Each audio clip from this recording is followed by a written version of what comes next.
Évangile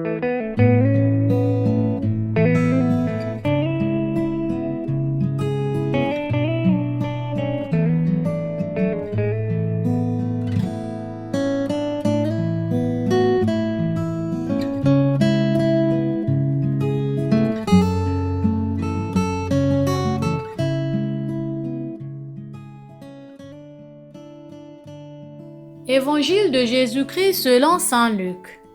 En ce temps-là, Jésus disait à ses disciples une parabole sur la nécessité pour eux de toujours prier sans se décourager.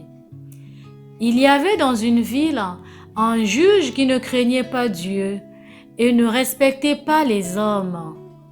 Dans cette même ville, il y avait une veuve qui venait lui demander « Rends-moi justice contre mon adversaire ».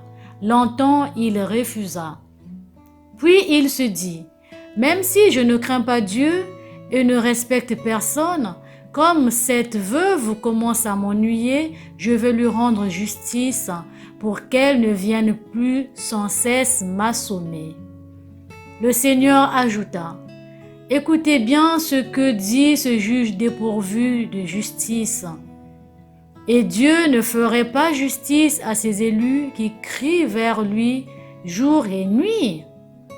Les fait-il attendre? Je vous le déclare. Bien vite, il leur fera justice. Cependant, le Fils de l'homme, quand il viendra, trouvera-t-il la foi sur la terre? Acclamons la parole de Dieu. Louange à toi, Seigneur Jésus.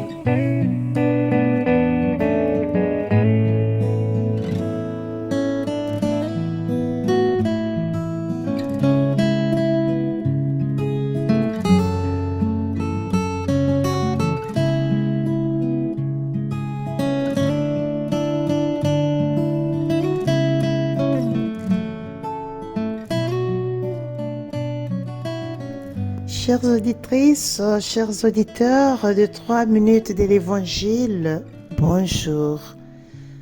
Le passage de l'Évangile que nous lisons aujourd'hui parle de foi et de prière inlassable. Cependant, dans notre tentative d'entrer dans cette parole, nous rencontrons de nombreux obstacles. Que signifie prier? Que signifie prier sans se lasser? Et pourquoi devrions-nous nous tenir devant Dieu comme devant un juge injuste, même si nous croyons qu'il ne l'est pas?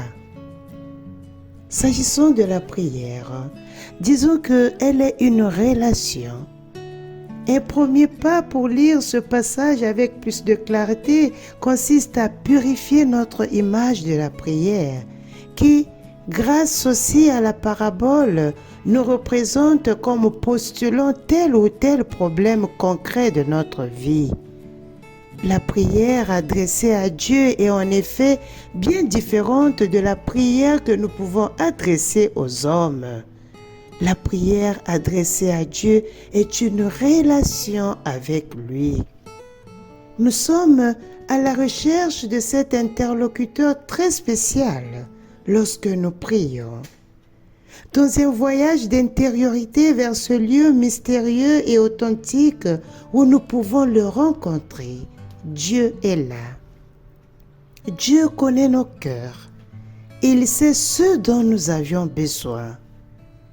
Le sens de la prière de demande, tel que nous l'explique l'évangéliste aujourd'hui, n'est pas de faire connaître à Dieu nos besoins et nos peines, mais d'être en relation avec lui, de parler avec lui, de désirer le rencontrer et par ce désir de connaître lentement son rêve de bonheur pour nous. Chers frères et sœurs, que signifie cependant prier sans se fatiguer? Puisque la prière est une relation passionnelle, il s'ensuit qu'elle doit être constante, qu'elle ne s'arrête jamais, qu'elle survit même à notre lassitude.